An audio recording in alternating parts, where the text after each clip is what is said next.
Monday, March 13th, 2023, Scott County Planning Advisory Commission meeting. This evening, we'll start with our roll call and introductions. Our Deputy Clerk to the Board will complete the roll call. Amar Hussein. Aye. Jay Pika. Here. Kent Robbins. Here. Ray Huber. Here. Tom Von Hoff. Here. Donna Henches. Here. Lee Watson. Here. Thank you. Also, up at the podium here, at the end of the podium, we have Brad Davis, our planning manager. Next to him is Rachel Neisbush, the Deputy Clerk to the Board. Also in the audience, we have Marty Schmitz, our zoning administrator. Next to him is Greg Wagner, our principal planner, and next to him on the other side of Marty is Nathan Hall, our associate planner. I also know that Tom Wolf, our county board member, commissioner, is here in the chambers with us. The next item I will go to is the approval of the draft of the meeting minutes from February 13th, 2013. And at this time, I will entertain a motion to approve those minutes. The commissioners have an opportunity to review those minutes as well. So moved. Motion by Commissioner Robbins, second. Second. Second by Commissioner Pika. I will note that there is a small typographical error in the minutes. On item 2, it says approval of February 9th, 2023 Planning Advisory Commission meetings. January 9th was when the meeting was. So if you would take that friendly amendment to this motion. I do. Okay. And Commissioner Pika? Second. Okay. So the minutes as amended, I will entertain a motion to approve. All in favor, vote aye. Aye. Aye. Opposed? The minutes are approved. Our next item is our consent agenda. All items, this is a public hearing that is being opened at this time. All items listed are considered by the Planning Commission to be routine and will be enacted by one motion. There will be no separate discussion of these items unless a Planning Commission board member or a member of the public so request, in which event the item will be removed from the consent agenda and be considered separately. The two items on the agenda are item 3.1, which is planning number 2023-007 to approve a rezoning of 80 acres. 90. I'm sorry, what's that? 90. 90 acres. Oh, excuse me.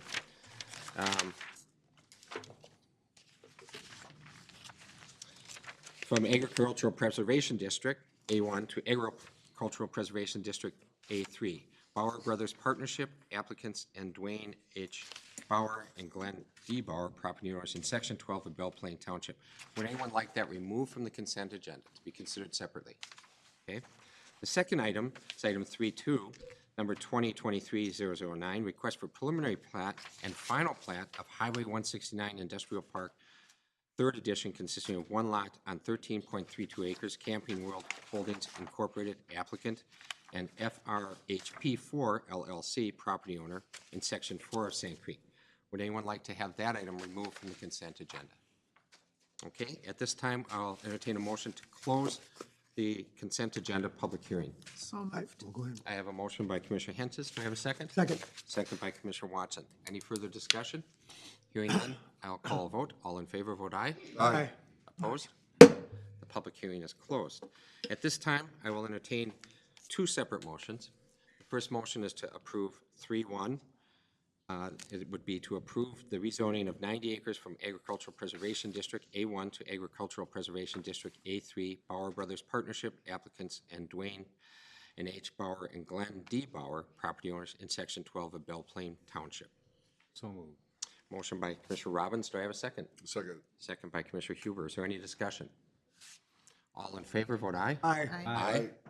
That motion has been approved. The second is 3.2, number 2023-009, request for preliminary plat and final plat of Highway 169 Industrial Park, third edition, consisting of one lot on 13.32 acres, Camping World Incorporated, applicant, and FRHP4 LLC, property owner, in Section 4 of Sand Creek. Do I have a motion to approve that? Go ahead. Motion by Commissioner Pika, second. Second. Second by Commissioner slow tonight. Watson. All in favor, vote aye. Aye. Aye. Mr. Chair, I'll abstain from Camping World. All right. For the record, we have 6 members in favor with 1 abstention. Commissioner Huber. That motion is approved.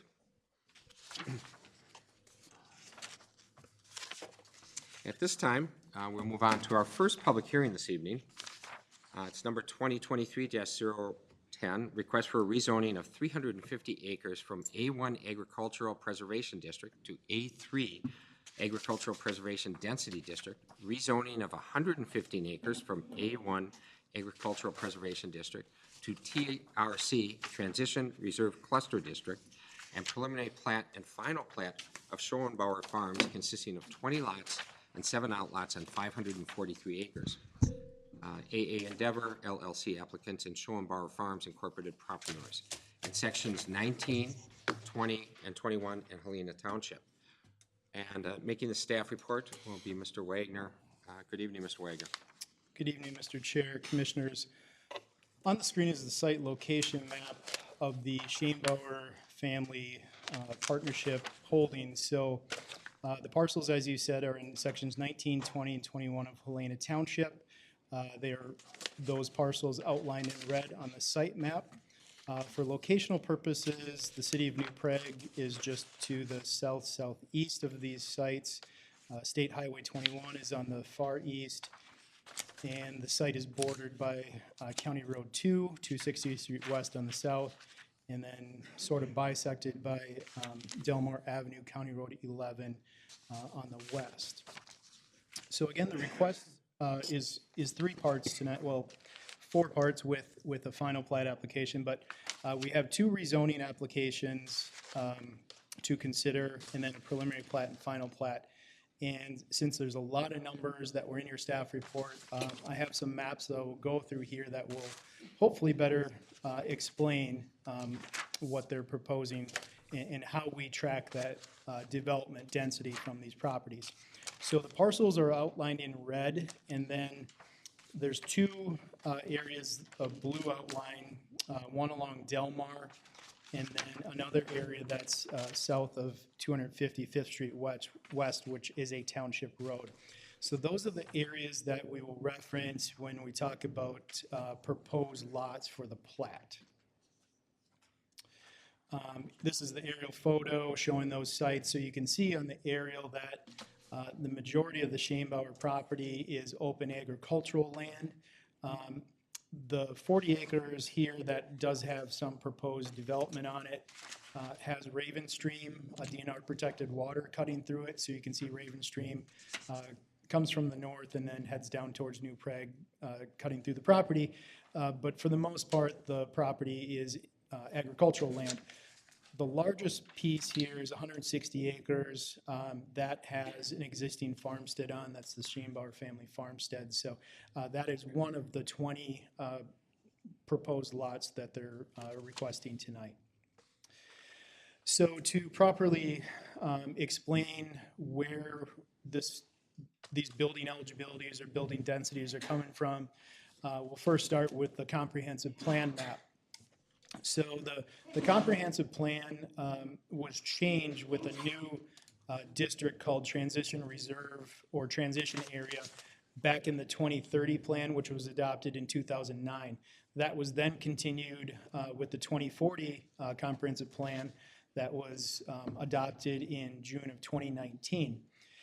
So what's important to note on this map is the white area. So the parcels that are highlighted in red with the white background, if you look at the land use category, those are agricultural preservation, which is 1 dwelling unit per 40 acres. So that is a long-term permanent agricultural area. The 3 parcels that are on the eastern side of this development with the crosshatch, those are in the transition area, which is generally 1 per 40, but through the rezoning that's being requested tonight, the transition area density goes down to 1 dwelling per 10 acres. So the 3 parcels on the eastern side of this proposal would be at 1 per 10. So for instance, this parcel here is 40 acres. That would have 4 building rights associated with it, as opposed to the 160 acres right next door, which is agricultural. That 160 is under the 1 per 40, which would also just have 4. So different sizes, but different land use categories. Again, just a close-up of the overall layout of the parcels and then the proposed lot areas. So this is the preliminary plat that is being requested tonight. And there's a lot going on here because with the rezoning to the A3 and transition cluster, the county zoning ordinance requires a ghost plat. The transition area is very, very long-term urban.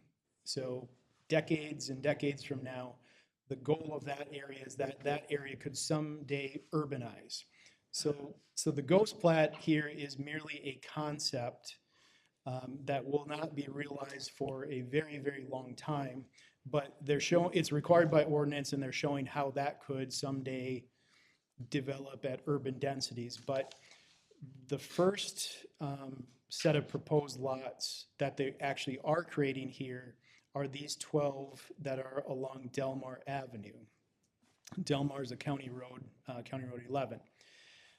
This again is the eastern portion of the property.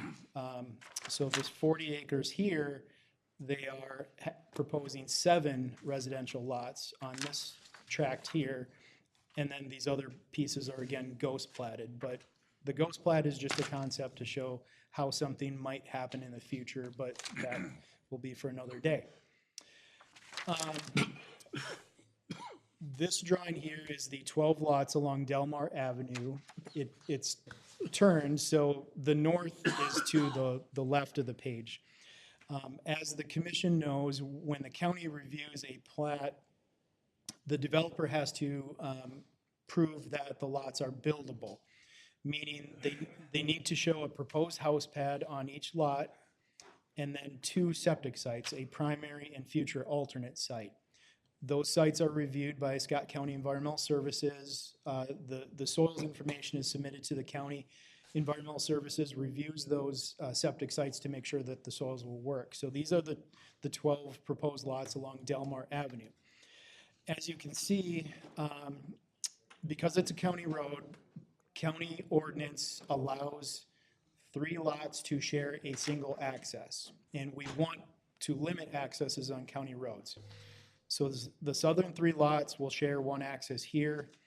The middle 3 lots will have an access similar with these 3, and then the northern 3. So there will be 4 driveway accesses off of the county road. Those have been reviewed by county highway for site distance and traffic safety.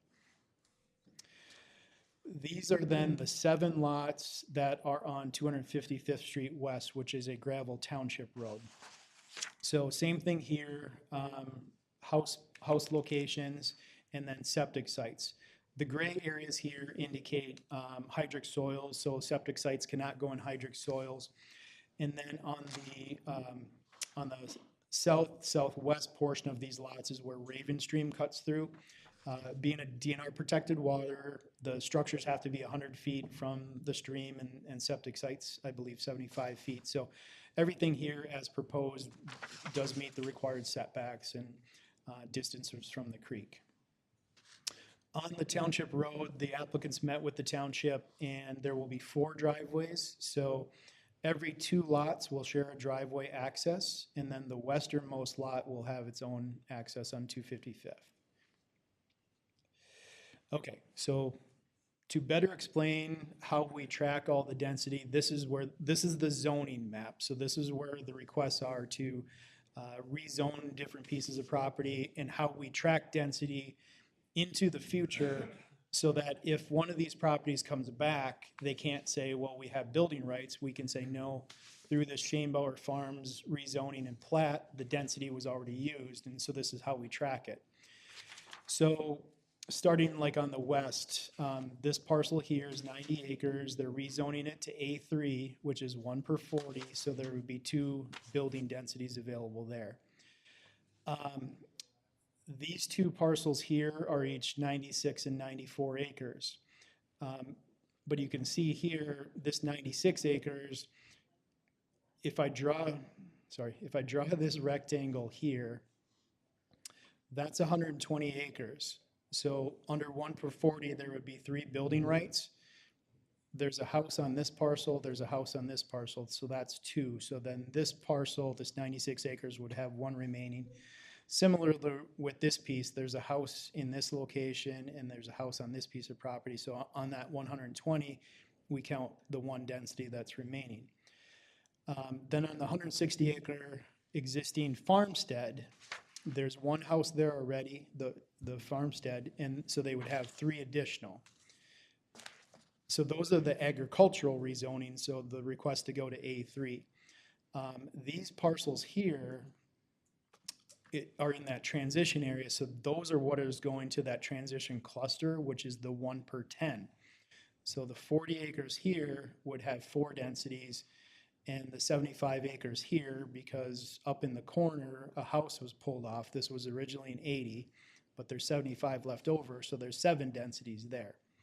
And then this piece over here is already zoned A3. We're not changing it at this time. They could come back and rezone that one to transition cluster, but at this point, they only need 1 density off of it, so we kind of left that one alone. But that one could come back and there would be 6 remaining, but as of now, the numbers here equate to the 20 lots that they're proposing.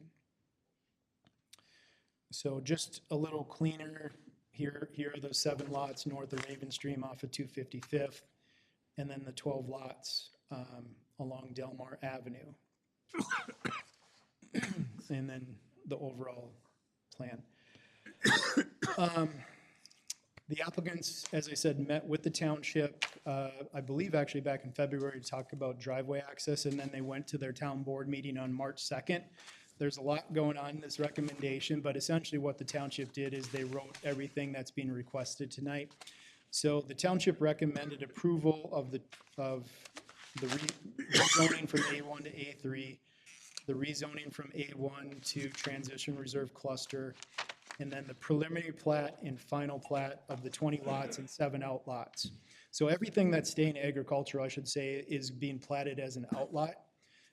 Outlots are non-buildable parcels, so, you know, those eastern, so like these pieces here where density is being pulled off, those are outlots and those will stay agricultural. There's no building rights left on those. So there's 7 outlots throughout the plat, and those won't be built on.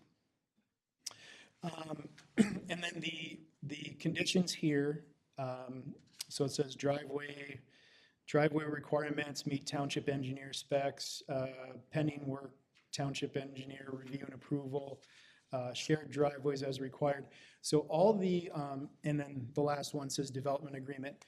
All the township requirements, the township attorney has drafted a development agreement, so it will be a 3-way agreement between the developer, township, and county. So the requirements of the township have already been put in that draft agreement, which we have and was forwarded to the developer and landowner today.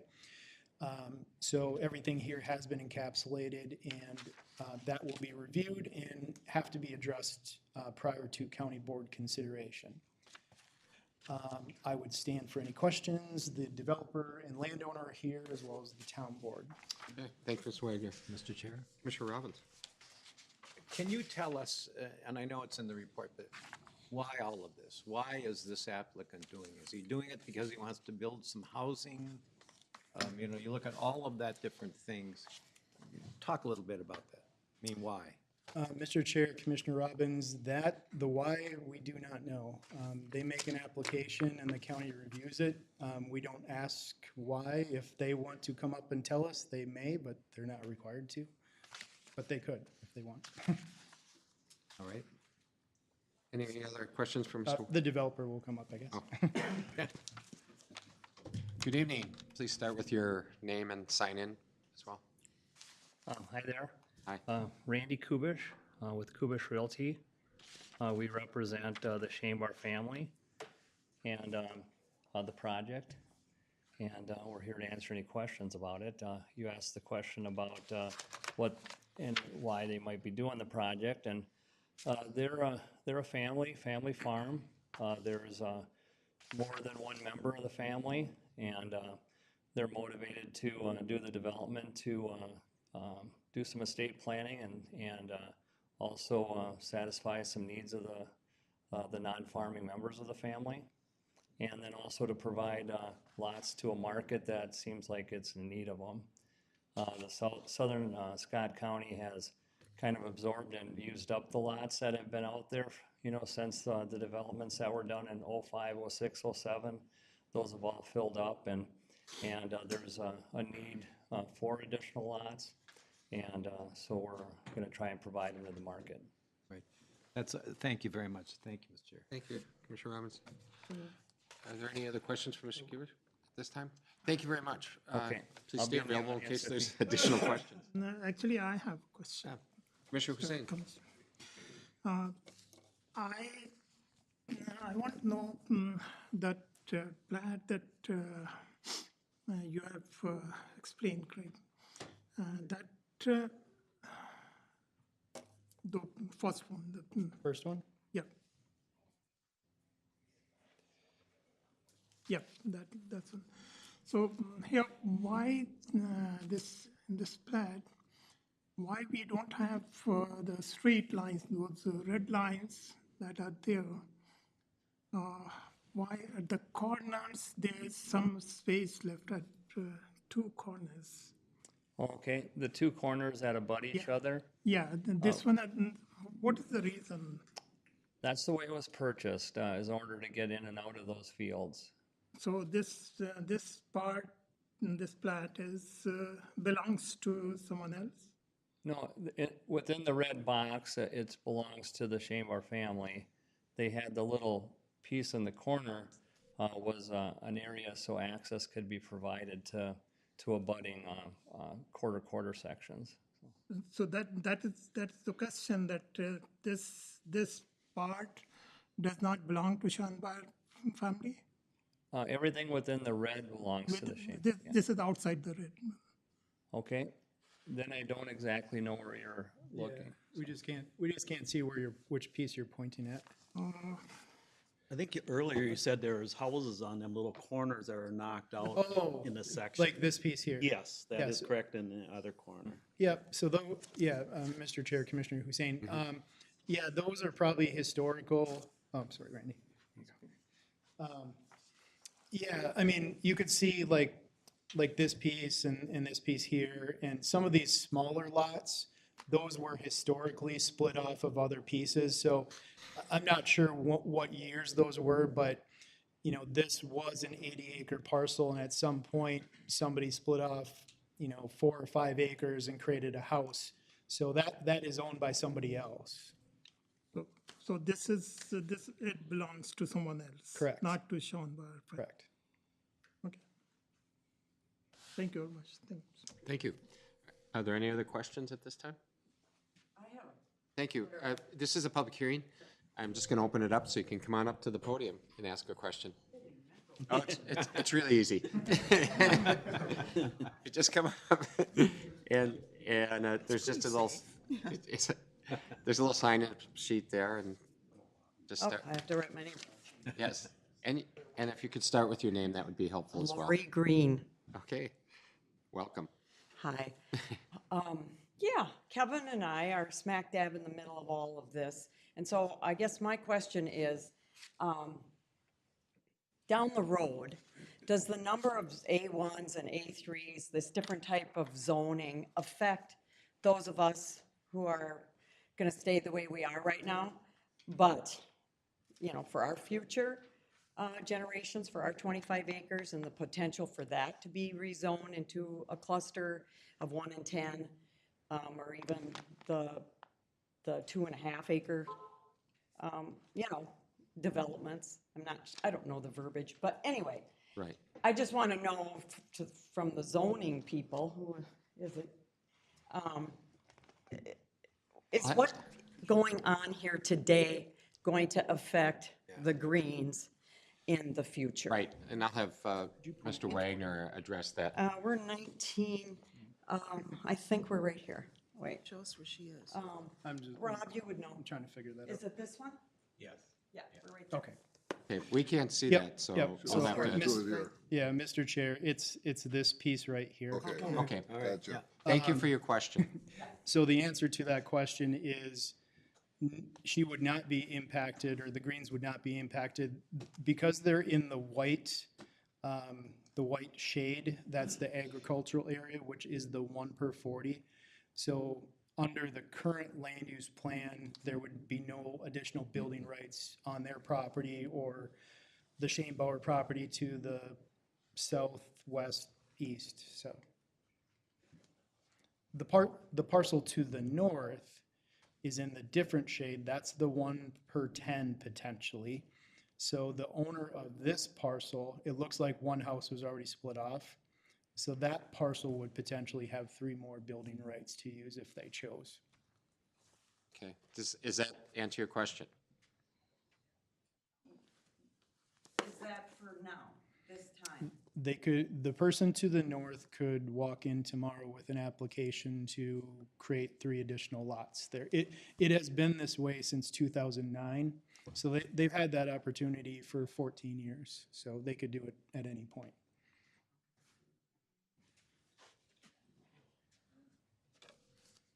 If you have additional questions, you certainly can come up because we'd like you to be clear on it.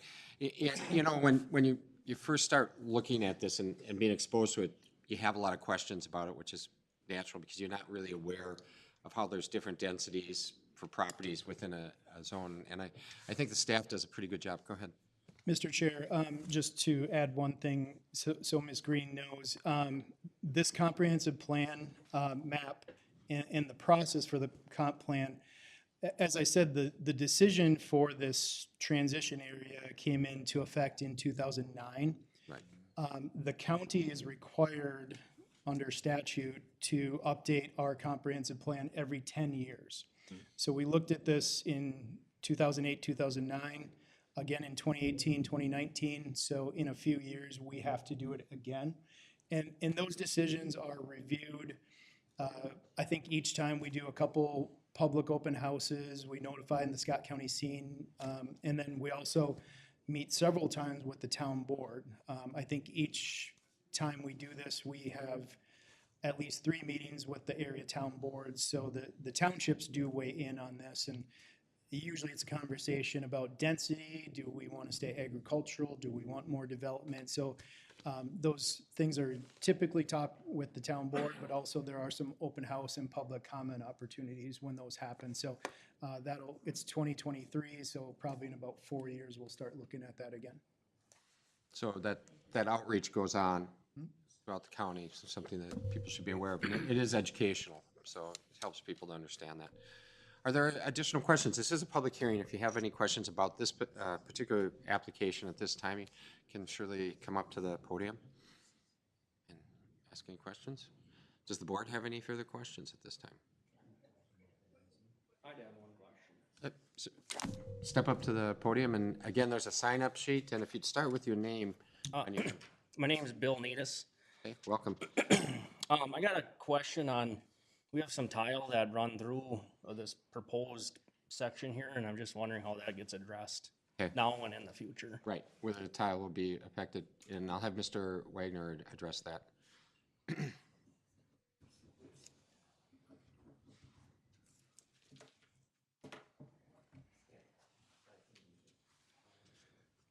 Mr. Chair, Commissioners, Mr. Neatis called earlier today, and also Mr. Deutsch from the town board with a similar question regarding the tile. So it sounds like to the county that this was discussed at the town board meeting on the 2nd, because the question came to the county about the tile.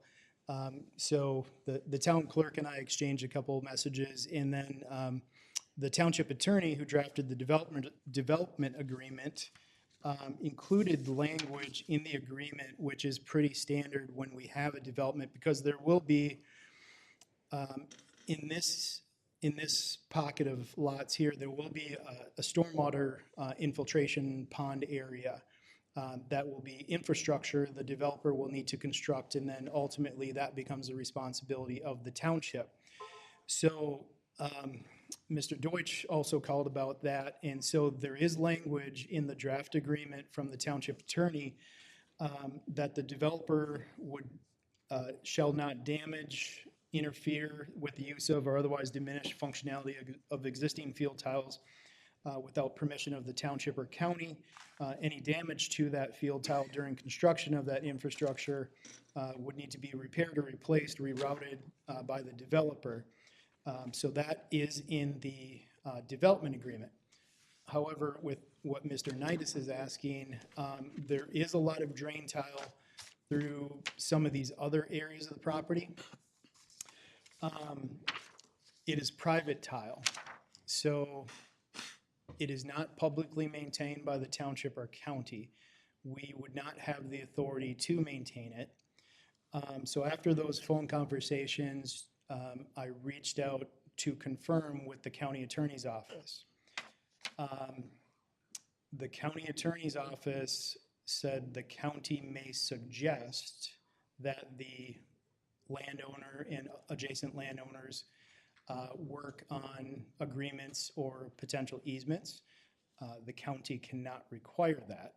It is suggested, or it is also suggested that any adjacent landowner who might have tile going through these properties, it's suggested that they consult their own legal counsel as to what options they would have. Okay. Okay. Thank you. Hopefully that answers your question. That. All right. Are there, One more come on up. question. In the agricultural reserve area, does the county have any kind of right to farm ordinances or anything like that? Oh, I know that was a township thing many years ago. that they could actually, Well, see, our concern is that, you know, this area is in, you know, preservation for agriculture. And when, you know, people move out, we Right. start getting complaints about dust and spraying and, you know, animal smell and, because they're adjacent properties to the. Correct. To the agricultural. correct. Okay. Thank you. We can address that. Mr. Chair, Commissioners, the county does not have a right to farm, but I believe the township does. Yeah, Okay. so the township does, and they Yeah. generally include that on their recommendations. Okay. And that, yeah, that would be included in their portion of, so the township is the one that would be it, not the county. Okay. Thank you. Thank you very much. Is there any other questions or comments on this?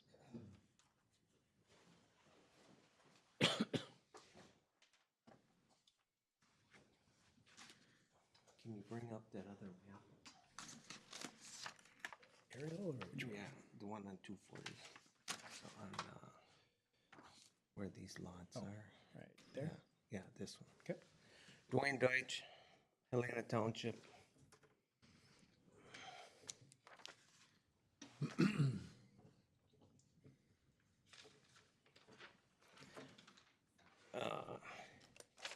Let's see. Oh, they can't see this. Do you want the stormwater pond? Yeah, where the stormwater pond is. Hold on, one more. There it is. All right. The township would like it designated on the map where the township will have the easement, the water and utility easement to get that pond, to that pond to clean it. Right now, there is no designated designation on that map. Okay.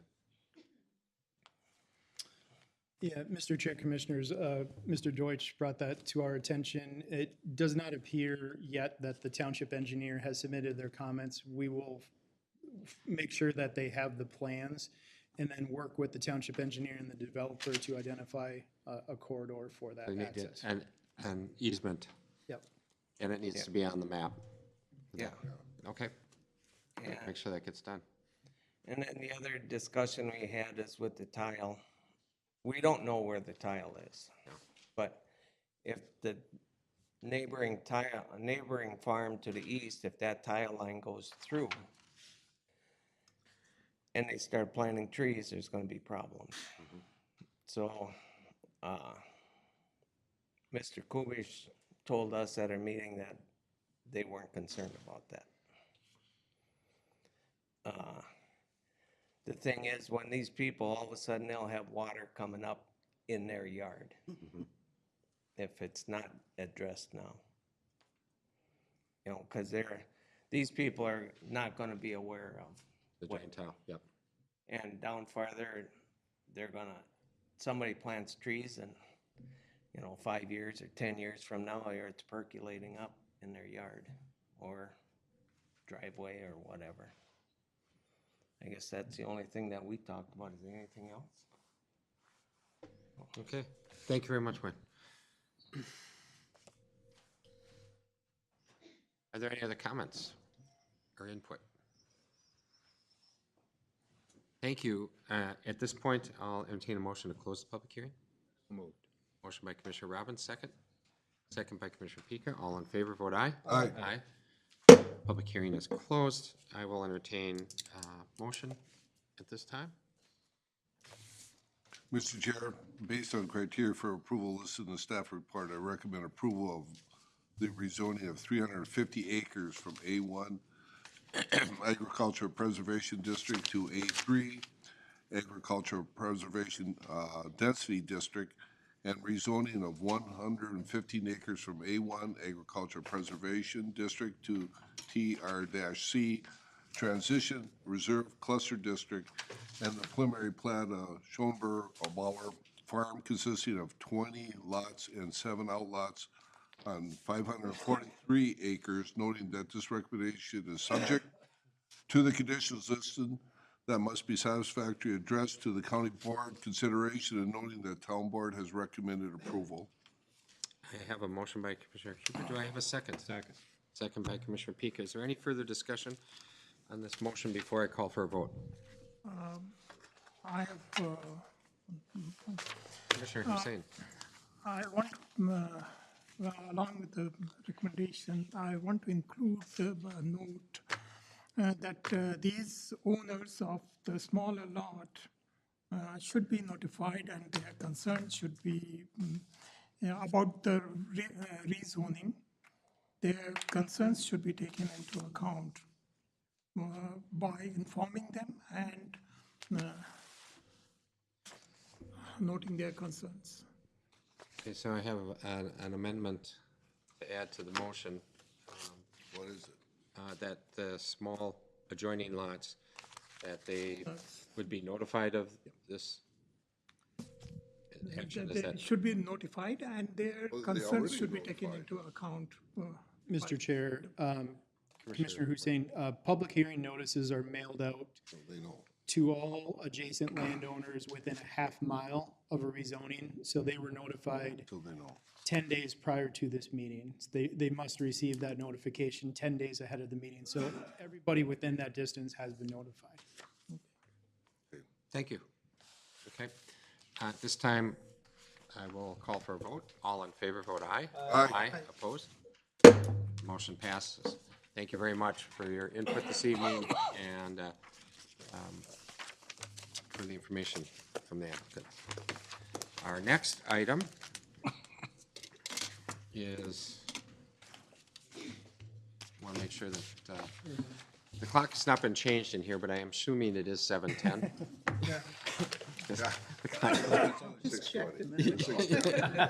Okay, so I just didn't want to start a public hearing before, it is 7:10 PM. It is, yeah. Or after 7:10. All right, this is, I will give a minute for the chamber to clear out a little bit. This is number 2022-058. It's a request for conditional use permit amendment to horizontally expand the existing Demcon landfill. Demcon Companies LLC applicant and Bryan Rock Products and Demcon Landfill LLC property owners in sections 16, 21, 28, and 28 of Louisville Township. And Mr. Wagner will be making the staff report. Good evening again, Mr. Wagner. Good evening, Mr. Chair, Commissioners. On the screen is the location map of the Demcon landfill property and also the Brine Rock property that's referenced in the staff report. The parcels under the proposed CUP amendment are located in section 16, 21, and 28 of Louisville Township. So on the site location map, the parcels as part of this request are highlighted in red. So that would include everything here and going down to Red Rock Drive or near Red Rock Drive on the south. And everything here is west of Highway 169 and south of Trunk Highway 41. The parcels within that red boundary highlighted in blue where it says existing landfill are the parcels currently under the conditional use permit for Demcon landfills, demolition, debris, industrial waste landfill. The parcels to the south that are highlighted in green are the parcels that Demcon would be acquiring from Brine Rock, which is the existing Brine Rock limestone quarry. So everything in green would be the proposed horizontal addition. I do want to point out that the orange line is for conditional use permits, the notification area is 1/4 mile. So this is the notification area for the public hearings that went out. The commissioners, I believe, are aware, and it will be mentioned in the presentation, that there was an environmental assessment worksheet, so an EAW was done on this project, and notification of publishing of that EAW was done last fall and was sent out to the same radius landowners. But we also, on the east side, here is Skyline Circle in a cul-de-sac. So those are the people that generally would have their backs of their homes facing to the west. We did include and expand, I believe the notification area is about 50 people, and we added another 20 for that EAW notification, and so it bumped the number up to 70 who were notified of the comment period, which ended December 15th on the EAW. So those people were notified back in November, and they were notified again of this public hearing. Here's the aerial photo just showing the existing landfill site and then the proposed expansion into the Brine Rock Quarry on the south. The request, just to kind of cover that, is to horizontally expand the landfill demolition, construction, industrial debris landfill. The existing site is 121 acres in sections 16 and 21 of Louisville Township, and the expansion area is located in sections 21 and 28 of Louisville Township. All of the property is zoned I2 heavy industrial, which does allow the landfill use as a conditional use permit. I think the applicants will go over this, but the landfill has been in operation since 1985. Originally on 71 acres, was expanded in 1999 to 121 acres. And then it was amended in 2014 to vertically expand the existing landfill area to elevation of 932 feet above mean sea level. The expansion area to the south is approximately 241 acres, which would be the area in the red, but the green is kind of the extent of where they're proposing to expand. I'm going to turn it over to Mark Paul, the owner of Demcon, and also Kirsten Pauley from Sunday Engineering. They're going to do the presentation for you, and then all three of us would be available for questions. But before I turn it over, I just want to point out that in your packet, the township did hear this request at their meeting on March 9th, which was last week, and did recommend approval of the request subject to the conditions that were in the county staff report. And with that, I will bring up their PowerPoint and turn it over to Mark and Kirsten. Okay, perfect. Good evening, Mr. Chair, members of the commission. I am Mark Paul with Demcon. Thank you for allowing us to be here tonight. Myself and Kirsten, as Greg said, we're going to give a presentation on A few different items tonight. We're going to give kind of an overview of kind of DEMCON, everything that's happening on our campus. And then I'll turn it over to Kirsten, and she'll kind of go over some of the details of the application and kind of go over some of the aspects of the landfill design and engineering. As Greg said, I'm one of the owners of DEMCON. I'm partners with my brother-in-law, Jason House. He and I are the third generation in the business, and we have been at our site the entire 3 generations since the mid-60s. Jason and I have owned the company for be 21 years now, and before that, my father and my grandfather. I think it's good just to point out everything that's kind of happened over the years. If you rewind 25, 30 years ago, we were a landfill only with about 6 employees, and now you fast forward to now, we would consider ourselves a fully integrated recycling and processing company who also has a landfill on site, and we're running 100 employees plus strong. So I'm just going to go over some of the other businesses that surround the landfill that we've built up around over the years, and just kind of talk about the environmental campus. The first thing I want to touch on is the C&D recycling. C&D is construction and demolition. Sorry, between Kirsten and I, we'll try to list out all the acronyms tonight.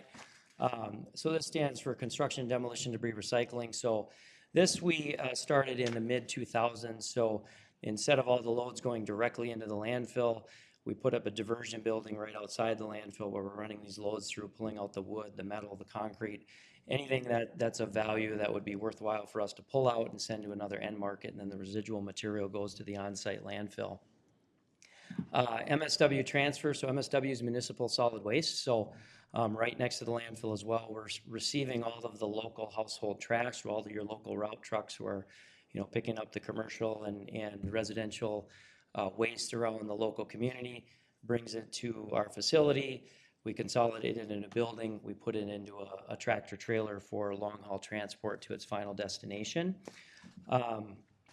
Next, shingle recycling. So this again, historically shingles used to always go in the landfill in the late 2000s. I believe it was 2008 is when we first got permitted for shingle recycling. So we're taking shingles and cleaning them up, separating them, sizing them, and you can see this picture here is kind of the before and the after. We grind it down to like a 1/4 inch minus. It almost looks like coffee grounds, and then that goes to hot mix asphalt plants, as well as we mix it with gravel for dust suppression on gravel roads.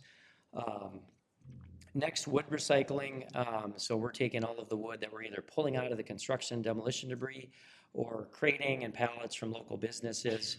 And we have processing equipment where we're grinding and shredding this down to different size dimensions and sending it to a variety of end markets, from landscape mulch to animal bedding to boiler fuel.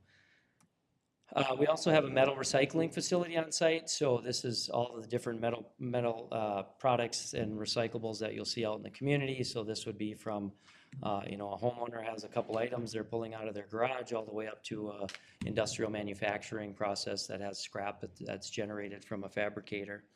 And then we source and size and process the material and send it out to end market. We also receive a lot of cars, where we'll bring cars in, remove the gas tanks, remove the batteries, remove all the fluids in preparation to send out to final destination to a shredder.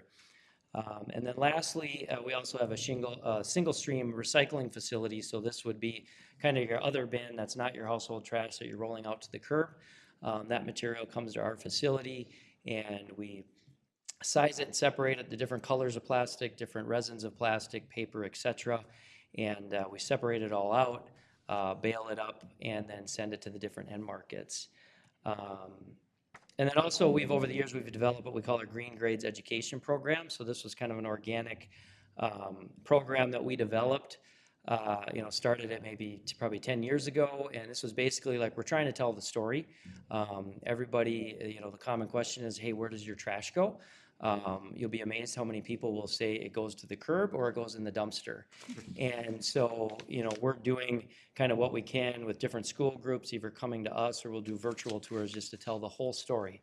It's got to go somewhere. And really the effort is to train people and educate people to maybe make a few different decisions when they're deciding what should go in their bin and what goes where, because the cleaner product we can get and the more separated product we can get, the better we can do and the more we can refine the end product. So we've done that organically. We also have some grants that we participate with Scott County as well, in the different Scott County schools. And so that's our outreach program. So despite all that, you know, and a lot of product that's come in that used to go to the landfill that's hauled out, there's still an ongoing need for landfilling in the kind of integrated solid waste system. So that's what we're here to talk about tonight. I just wanted to give you a little color around, you know, kind of everything we're doing to kind of divert from landfills. But like I said, landfills are still a critical part of the solid waste infrastructure in Minnesota. And so I'll turn it over to Kirsten now, and she can kind of go over the details of this particular application, and we'll be here for questions. Thank you. So good evening, Chairman and members of the Planning Commission. My name is Kirsten Polly. I'm a civil engineer and a geologist with Sunday Engineering. And I've been working with Mark on this project for the last couple years and was involved in the environmental review, the solid waste permit application to the Pollution Control Agency, and then the conditional use permit application that we submitted to the county. So I'd like to take this opportunity tonight to kind of go over some of the details of the proposal, and I understand that many of you were able to tour the facility, so you have some background, and this will kind of highlight some of those areas that are important in the permit application. And then, as Mark said, we will certainly be here to answer any questions that you may have. This first slide is kind of a sneak peek at some of the things I'd like to highlight, and it's a kind of particularly useful picture of the existing demolition landfill. And I know we're here to talk about the expansion, but there's several things that are going on within the existing landfill that are shown on this that I'll be talking about. To start, you can see in the right-hand side of the slide, which actually north is to the right, there's a dark plastic-looking feature, and that is where there's a new liner construction being constructed. You're actually seeing part of a composite liner system, and you're seeing the slope, which is just the HDPE plastic liner, geomembrane liner. You're seeing a geonet that's a slightly different shade of gray, and then on top of that, a protective sand barrier, all in a new cell of landfill development. And then immediately to the, which is to the west, which above that on the slide, is an area that it has light-colored stockpiles of material. And that's the final sand and gravel and limestone mining that is taking place in advance of landfill development, which has occurred throughout this entire footprint of mining and then landfill development. You see a couple areas that have that don't have any vegetation, and those are active fill areas. There's an area on the bottom of the page that has an intermediate cover and vegetative cover. And then finally, on the left-hand portion of the slide, you see a very defined grades and vegetation with diversion berms on the south, where the final capping project has been completed. And then just to the right of that is some grading, and the landfill has reached final grade in that area, and they are in the process of constructing that final cover in that portion of the site. So those are some things that we'll go over tonight. So basically, as Greg indicated, the request tonight is for a horizontal expansion of the existing landfill. The existing landfill is about 121 acres, and the proposed expansion area is 241 acres. The expansion area is located immediately south of the existing landfill in the Bryan Rock current limestone quarry. It's in Louisville Township and is situated just to the west of US 169. And the eastern portion, or the western portion of the border, is bounded by the Union Pacific Railroad. And to the south of the site, there are, well, I guess the surrounding land uses all around the site. There's lots of different sand and gravel mining, limestone mining activities. South of the site, there's a yard waste compost facility. The Minnesota Renaissance Festival grounds are located to the west of the site. A little further to the west, it's the Minnesota River and the State Trail System, and Louisville Swamp and the National Wildlife Refuge is located to the southwest of the site. There's some industrial uses to the north, and then across the Highway 169, there are some commercial and light rural industrial uses. And then a little bit further to the east are some residential land uses. The zoning of the site is all I-2, which is heavy industrial, both the site and the expansion area. And then surrounding the site, you can see by the dark purple, much of the surrounding land is also zoned I-2 heavy industrial. The lighter purple is rural industrial, and then the red is commercial zoning. And then yellow is urban expansion reserve a little bit further to the east, and then those kind of natural areas where the Louisville Swamp and the Minnesota River Valley Park System is located. And as Greg indicated, the heavy industrial zoning is compatible with this proposed use. So the expansion area itself is situated on the active Bryan Rock Quarry, and the quarry is nearing completion. The northern 2/3 has been almost completely mined out at this point, and mining is progressing to the south. So the landfill will develop in the previously mined portions, the central and northern portion of the site, concurrent with the ongoing limestone mining activity, which will continue to the south. And this is consistent with the way the landfill has operated in the past, following along behind previous mining activity. A little bit of history on the DEMCON landfill. It was, and mine might be a little bit different than what yours was, but it was originally permitted in 1985 for a 51-acre parcel. And as Greg indicated, there's been a number of amendments, and the main amendments have included vertical and horizontal expansions, as well as incorporation of kind of new technology, or including liner and leachate collection systems, and an enhanced final cover system. And basically, the request tonight is not for any new modifications to the way that the landfill is operated. It's only a request for the additional land onto which to continue to develop the landfill. So, and as part of those permit amendments, the Minnesota Pollution Control Agency also permits this facility, and they have, in the past, it was a 5-year permit reissuance where they would have an opportunity to review the permit, to update any conditions that were necessary, and to basically bring in new rules and technology into that permit. So that review is every 5 years, and now I think they've expanded that to a 10-year review. So again, no change to the current operations, just the location. So the types of waste that are accepted at a construction demolition landfill, at this one in particular, are non-hazardous construction and demolition debris material, as well as non-hazardous industrial waste. So the solid waste permit contains an industrial waste management plan, and the industrial waste that are approved for disposal at the landfill have to go through a testing and approval process, both on the state level through the Minnesota Pollution Control Agency's permit and the Industrial Solid Waste Management Plan. And also, any new industrial solid waste goes through an approval process on the county level.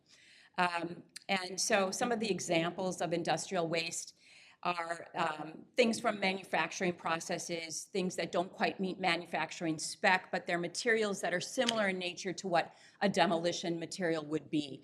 So there's those types of materials. There's also contaminated soils from spills and brownfield developments that can't be used in general grading and development projects. They come to the landfill. Asbestos waste, as well as some wastewater sludges, are also some examples. So with these construction and demolition debris materials and the non-hazardous industrial waste, there is also then unacceptable waste. So the permit's very clear about what can and cannot be accepted. And things that do not come to the landfill or cannot be accepted at the landfill include municipal solid waste, so your regular household garbage. And as Mark indicated, they do have a transfer station where that material comes in, but it is not allowed to be placed at the landfill. Hazardous waste is not allowed. Yard and tree waste is not allowed in a demolition construction landfill. Liquid wastes are also not allowed. Appliances, tires, and electronics are accepted, but they're not landfilled. So they're accepted and then they're stored and then brought to the appropriate recycling place within the environmental campus. And then household hazardous wastes are also not accepted. So this is what currently the situation is, and that is the proposed expansion is consistent with those restrictions. So some of the environmental protections that are in place at this landfill and that will be constructed in the expansion area are designed to protect the groundwater, which is one of the primary potential impacts of a landfill.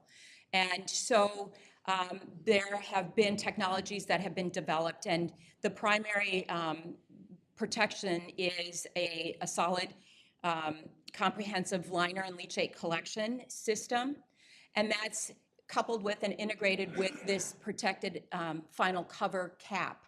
And those systems work hand in hand and are tied together. And then kind of the third leg of that stool is a comprehensive groundwater monitoring network to verify the effectiveness of those environmental controls. And these landfill liner and leachate collection systems are something that have been designed and implemented for many years now.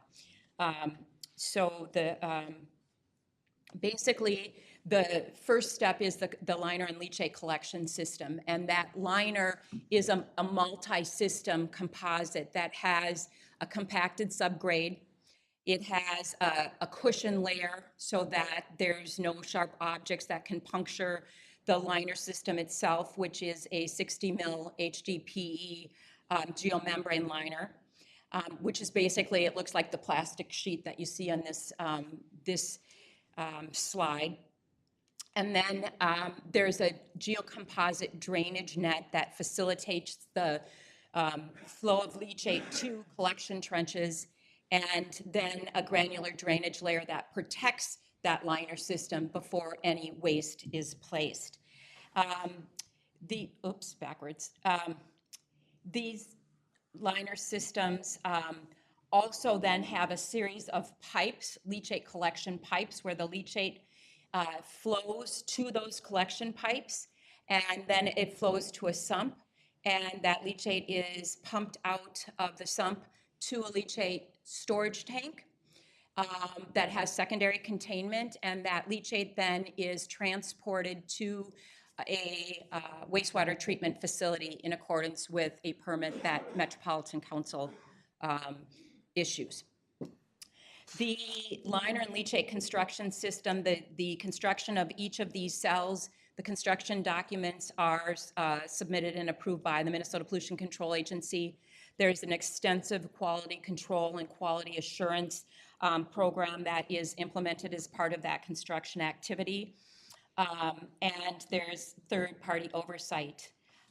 In addition, all of the liner system is subject to electronic leak detection, which is a method of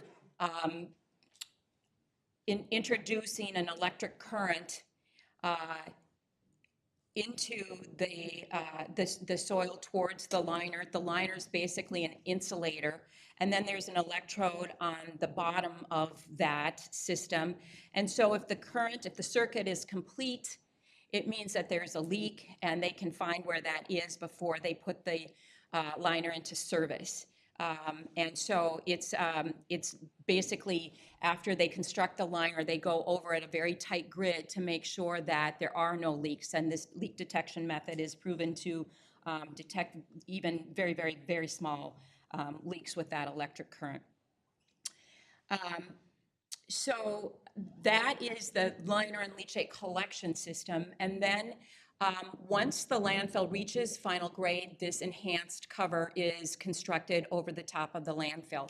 And what that does is it prevents precipitation from entering the landfill on a long-term basis and infiltrating through the waste and producing the leachate, which is what that whole bottom system is designed to prevent from entering into the groundwater. So this basically minimizes the production of long-term production of leachate. And that cap profile is also a multi kind of component system with buffer layer, a geomembrane, it's a low density polyethylene liner, and then a geo drainage net, as well as then 18 inches of rooting soil and then 6 inches of topsoil, and then the area is vegetated. So that that provides then the final cap. And then there are, so those two measures are the main tools for protecting the groundwater. In this area of the landfill and the expansion area, there's been lots of groundwater studies, so the direction of groundwater flow is well documented. It's flowing from the east to the west towards the discharge area of the Minnesota River. And as part of the existing permit, and then as part of the expansion, there is an existing groundwater monitoring network that includes both upgradient water quality and downgradient water quality testing on a regular quarterly basis. And as part of the expansion, that network will be expanded to include upgradient wells and downgradient wells of the expansion area.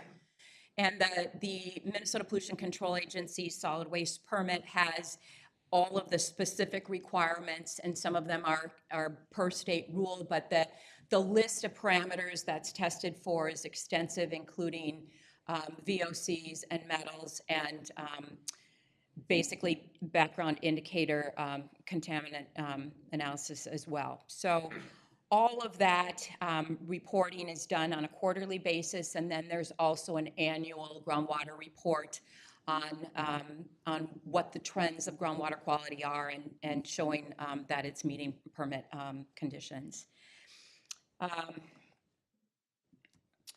Then also of importance is stormwater management of the landfill, and the operating procedures require that stormwater that lands on an active open portion of the landfill gets directed inward, and that's what creates the leachate. But once you reach final cover, you're now diverting stormwater around, and so there is a master stormwater management plan that's been developed that complies with both the county and the state's requirements in terms of stormwater management. In this site, some of you may remember on the Bryan Rock Quarry, the very northern portion, there's some regional stormwater that flows from the east side of 169, a very large watershed that flows under high flow events underneath 169 and around an existing ditch on the northern portion of the site, and eventually through the railroad trestle to the lands to the west and eventually into the Minnesota River. And the stormwater management plan that has been prepared maintains that flow and has some improvements in the ditch and the outlet to that system so that there's no blockage or implications for any of that drainage to the east. The stormwater management ponding system basically will come online in phases. So there's the area in the very southern portion of the site that Greg indicated was part of the project, but is not part of the footprint of the landfill. Much of that is dedicated to stormwater management. There's also a portion of the northwest portion of the site that's dedicated to stormwater management. And as the landfill increases in height and portions are capped with that final cover system, then those stormwater management ponds will be implemented to maintain the pre-development and pre-settlement rates of runoff and volume control that are required. Let's see. Another kind of important element of the project is the landscaping. The site runs along the US 169 corridor. And because this is a project that is an ongoing project over the course of many years, there are 2 phases of landfill, of landscaping that have been developed. The first phase, initially for the first several years, the landfilling activity is going to be at the lower recessed portions of the quarry. It's not going to be visible from the road at all. And so there's going to be a screening berm built with fast-growing trees and shrubs that will provide then screening as the landfill increases in height and above the existing grade. And the plants that will be planted on that berm will be fast-growing things like quaking aspen, red pine, Scotch pine, and sumac, native vegetation that will have the opportunity to grow approximately 20 feet in height before the landfill is ever reaching elevations that could be seen from the roadway. Then the second phase of the landscaping plan is once the landfill reaches final grade and some of the areas are capped, there's going to be a perimeter drainage swale as part of the stormwater management plan. And so as sections of that swale are completed, the berm is removed and the swale area will be planted again with native vegetation in a mix of trees and shrubs, and some of the native limestone boulders will be used to create visual interest along 169. And then the backdrop is the vegetated, completed landfill. So the final grades of the landfill for the expansion area have been designed to be about 20 feet lower than the final grades of the existing landfill, so that it gives a visual break and some terracing of that final landform rather than all the way across for the entire length of the facility. So, and then they're kind of juxtaposed in terms of distance from 169, again, to give a little bit of variation in the final landform. As Greg mentioned, this site did go through environmental review. This is not a mandatory environmental review category, but DEMCON met with the county. We met initially back in May of 2021 and volunteered an environmental review. And it was determined that the Minnesota Pollution Control Agency would be the RGU, or the regulatory government unit, for that review. And so we worked in preparing the draft information for that process and submitted the solid waste permit application and the draft EAW information on December 1st of 2021. There was an extensive review period and preparation period by the PCA, the Pollution Control Agency, and they incorporated some preliminary reviews from some of the stakeholders that were most likely to have comments, including the Department of Natural Resources, Scott County. The township had an opportunity to review the drafts, as well as the SMSC, the Minoacan Sioux community. And then that was finally published and out for public notice. And as part of that public notice process, the county also identified neighbors within the area to let them know. Oftentimes with environmental review, the state rules do not require that adjacent property owners be notified. And so then you come to a public hearing and they say, this is the first we've heard about it, but there was that opportunity for public comment during the EAW process as well. This is another opportunity. And so in preparation of the conclusion of that environmental review process, we submitted to the county the CUP application in September. We had a second DIRT meeting in December of 2022, And then environmental review was completed on February 7th this year with the findings of fact adopted by the Minnesota Pollution Control Agency. And they had an extensive findings of fact document, but concluded that the project does not have the potential for significant environmental effects and that no further environmental review was required. And so that process, once completed, allows the applicant then to pursue the actual permits. And that is what we are here for tonight.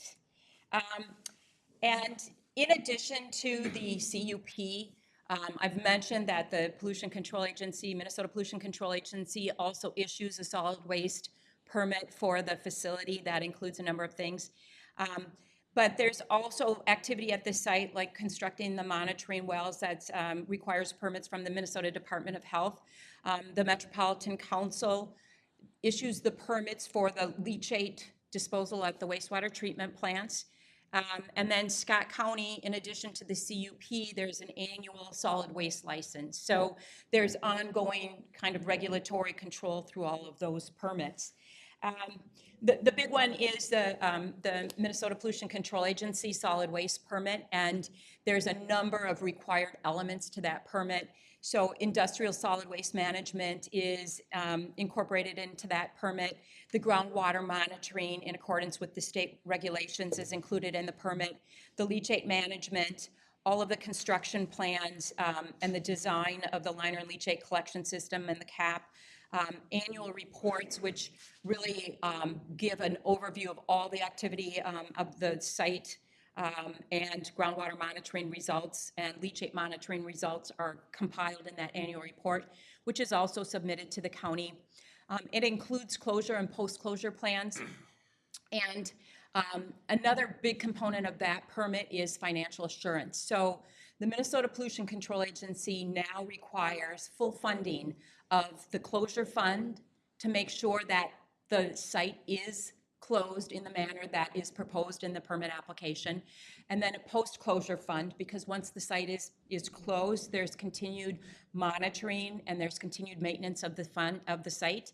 And so that's fully funded. And then a contingency action fund as well. And these numbers are routinely adjusted for things like inflation or changing site conditions. It's currently set at a $6.5 million, and it's fully funded, a bond that guarantees that that work will be performed. So with that, we're here happy to answer any questions. Thank you very much, Commissioner Robbins. Sure. Yeah, I went on the tour, and this is impressive. I do have one question though, and it's more about what you see or how you look at this. The proposed landfill expansion area that we're here about tonight, 241 acres. How long will you be able to use that? And can you give us an idea of how deep it is? I mean, what are we talking about? A lot of stuff goes in there, but I don't, what kind of mass are we talking about over that 241 acres?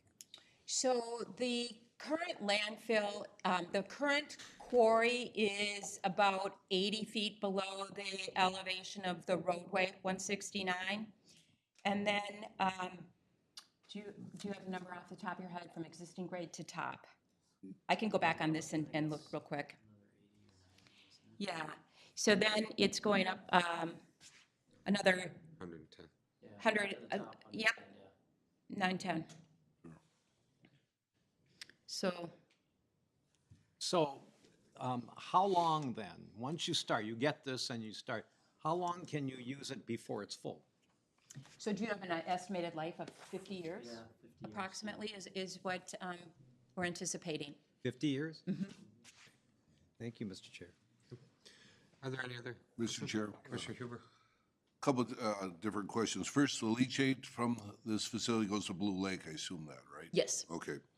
Now, as far as mining out there, they're taking out most of the Shakopee, but they're leaving a couple, 2-3 feet in, or 4 feet or something like that? Correct. Roughly, Yep. before you hit the Jordan Sandstone? Yep. I assume that almost acts, not greatly, but it's somewhat of a retarder from groundwater infiltration. So you got, and plus you got a leachate system and all that. Yep. So got a lot of belts and suspenders for that system. Last question I had is on runoff. Now, when it's done, you have holding ponds in the south and the northwest area to control runoff. And you mentioned during construction, you're going to have some holding ponds to handle the runoff, and that it goes to a leachate system as you're building the landfill? So the open areas of the phase where they're actively filling, you have to put perimeter controls so that runoff, rain doesn't come and run off and then drain off the site, right? So you put these perimeter controls and you slope your active area so it captures that runoff. Now, areas of the site where you've got a temporary cover and you've temporarily vegetated, that rainwater can flow off-site. That's okay. And initially, during these initial first several years, everything is down low. Nothing will flow off-site, right? So the portion that's hitting the active waste will be collected as leachate. The portion that's just hitting unfilled areas or areas that are temporarily covered will infiltrate on the floor of the quarry. Okay, thank you. Yes. Commissioner Hussain.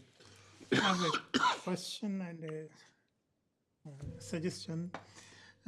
Building on Commissioner Robbins' question about the utilization, I would say if we can somehow, for you to keep some statistics of the landfill, if somehow you can have how much land was filled per year or on the average. That's why you could have answered that question of Commissioner Robbins more appropriately. So I suggest that somehow if you can keep that statistics to show to the audience or to the public, that would be nice. That's a suggestion. And same for groundwater monitoring system. First of all, I would like to know how far down do you go to monitor that water? So the groundwater monitoring wells are all completed near the upper portion of the water table. And the landfill itself is situated, the liner and leachate collection system is situated a minimum of 5 feet above the water table. Okay. So another thing I would suggest, if somehow you could give us some about the use of this landfill that you are doing, how and where could it be used? Can you? Sure. So you mean after it's completed, or what material is going in? What use this land could be, this landfill? Instead of a landfill, what could it be used for? No, the landfill that, for example, that you are doing presently. So that landfill, once it is filled, once it's filled, it is stopped with everything, what use could it be done to? Can we use it? Can we means whosoever it is, right? Can use it to build a shade for commercial purpose or for some equipment keeping facility, or I mean some kind of use. What use could it be made? So a couple things that it could be used for include things like a solar farm.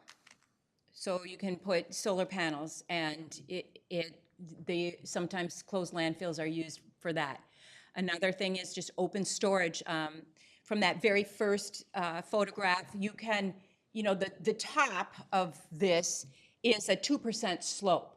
So you have slopes coming up, but you have a very usable large area on top that could be used for storage, open storage of something.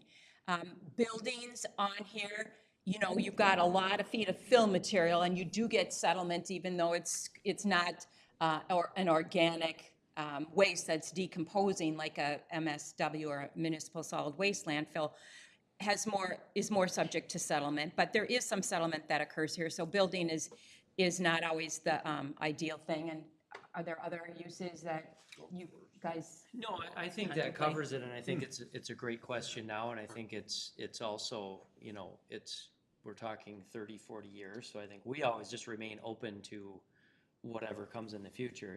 15 years ago, nobody talked to us about solar panels. Now people are actively pursuing us, and so, yeah, it could be outside storage, but it is always, we take all this care to put this cap over the top of it to protect the groundwater, and so that's always our forever remaining priority. So whatever it is, we just don't want it to compromise the cap that we put on top of it. But we're open for whatever the future, but we're talking decades down the line, and so we're open to whatever would be somebody would want to do on it at that point. Okay. And I just want to record my appreciation for the nice presentation that you guys do. Thank you very much. Thank you. Thank you. I'm done. Anyone else in the, should like to ask any Mr. questions? Chair, I just have a quick question. Kristen, if I recall, Bryan Rock currently has an interim use permit over the same property. And I was just looking at the screening and landscaping plan. Have you assessed if that's different than the screening and landscaping plan that's under that interim use permit? I know that this landscaping plan is more robust. There's a berm, essentially, as part of Bryan Rocks, as I recall. And then this will be kind of fine grading and dressing it up, and then the extensive planting. I don't know that the landscape plan on Bryan Rocks would prohibit the, plantings. Yeah. That might be just a procedural question for staff, how this permit will relate to the other interim use permit and whether one supersedes the other. And then I didn't know if it was the same extent too. Is it the same southern extent under both of those permits? Yeah. Okay, thank you. Okay. Thank you very much. Thank you. This is a public hearing. If anyone would like to make comment on this application, they can come up to the podium and please start with your name and sign in.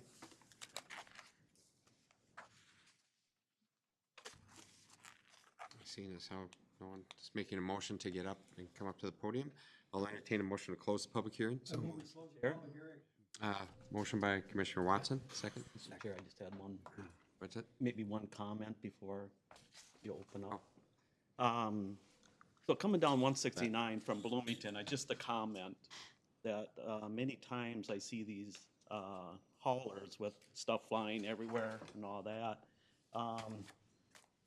So my comment would be, could a guy send like a mailing to secure the loads and stuff like that a little bit? Because you go down 169, there's stuff plastered against the fence, not so much by your company, it's just getting to your company. So these are the loads coming in and out. These are loads coming in. Yeah. Is there some mailing you could do to secure these? Because I've not once seen a patrolman pulled over a hauler with stuff flying everywhere. Yeah, no, that's a great question, and I think there is a proposed ordinance. Isn't there a red line proposed ordinance, Brad, for redlining of the solid waste ordinance right now? And I know one of the things we've been talking with the county on is, I think they're putting in an ordinance that haulers have to have a tarp or a cover on their load.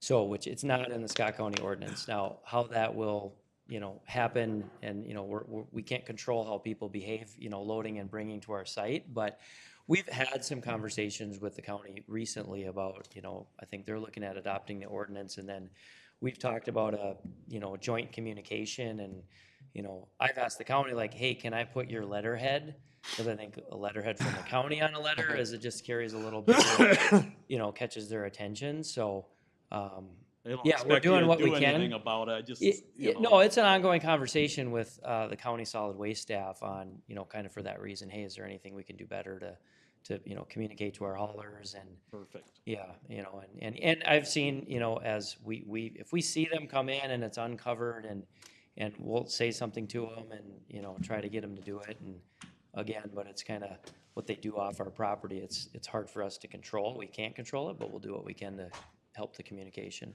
Thank you. Yep. I add something as long as we're.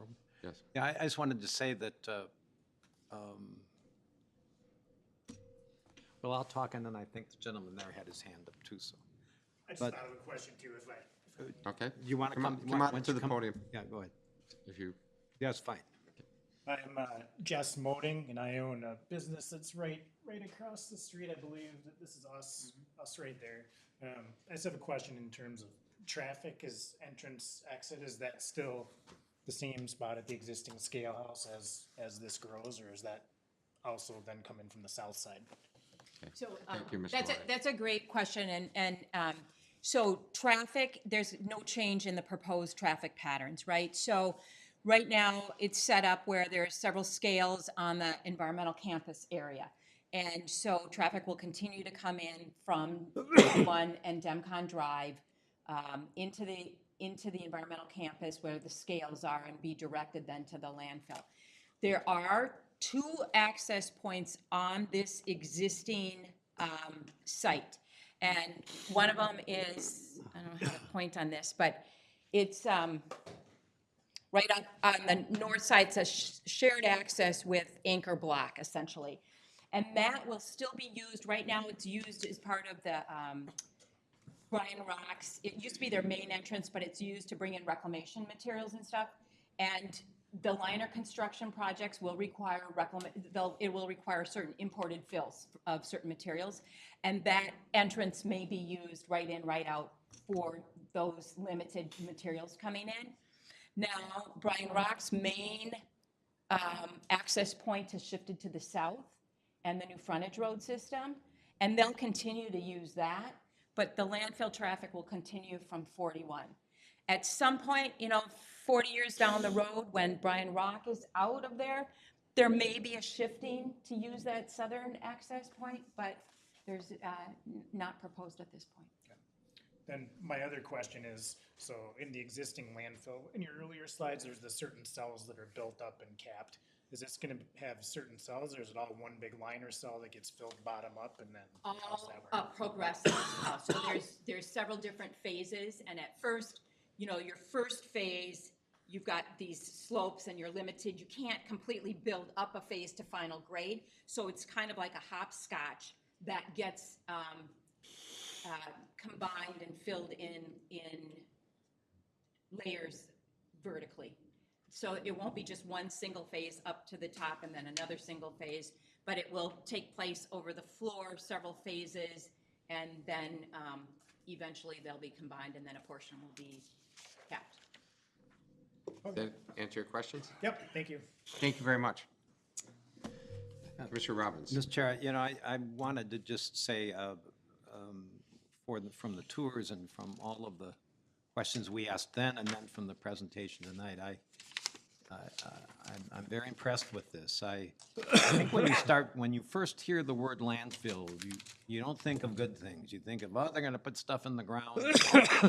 And you've really gone to some pains to, I think, educate this commission and the public that really everything you do is carefully regimented and checked, which gives me a lot of comfort.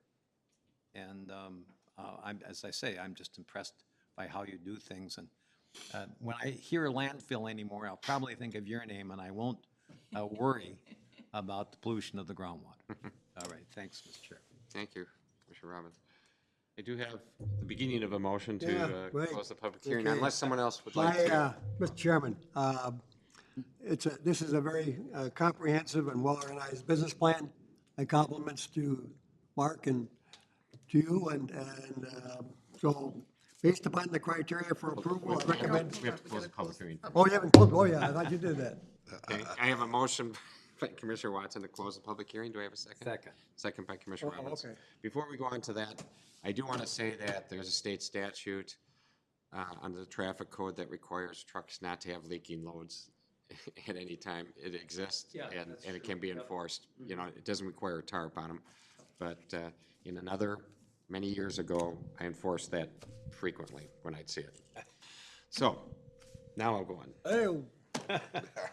Based upon the criteria for approval, I recommend approval of the conditional use permit amendment for Demcon Landfill LLC to horizontally expand or demolition and construction and industrial debris landfill, knowing that this recommendation is subject to the conditions listed in the staff report and must be satisfactorily addressed prior to the county board consideration.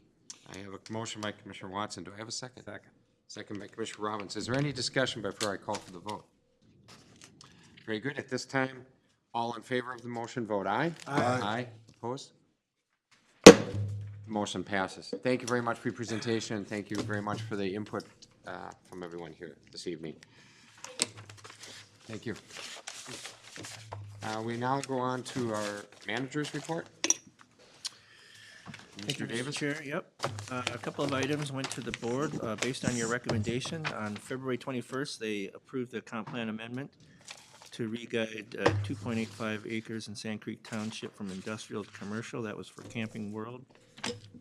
On March 7th, last week, they approved interim use permit amendment for Valley Paving to add 59 acres and increase the maximum depth of excavation. That is in Belle Plaine and St. Lawrence Townships. They also approved an interim use permit to operate a home extended business. Keith Deutsch was the applicant. That was in Helena Township. Just wanted to make the Planning Commission aware of some regional trail planning that is happening. There are 2 regional trails that are being discussed and proposed. One is the Louisville Regional Trail that would connect the Merriam Junction area of the county, about in this area in this last application that we saw,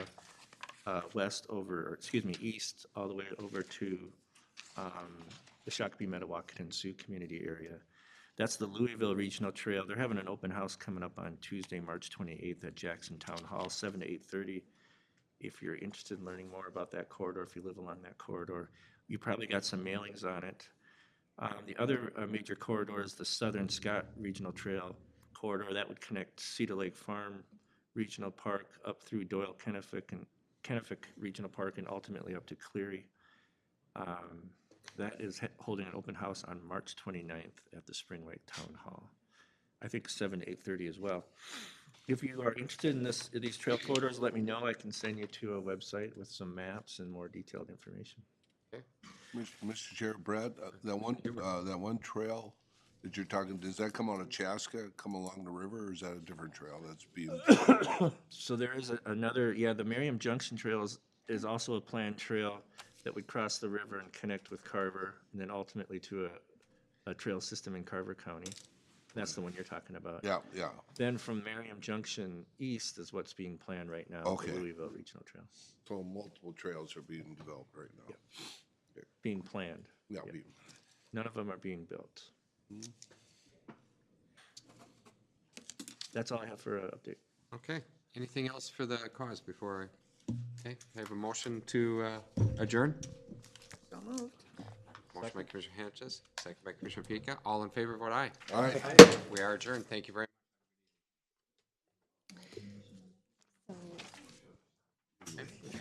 Obviously, this is for. Thank you. Thanks.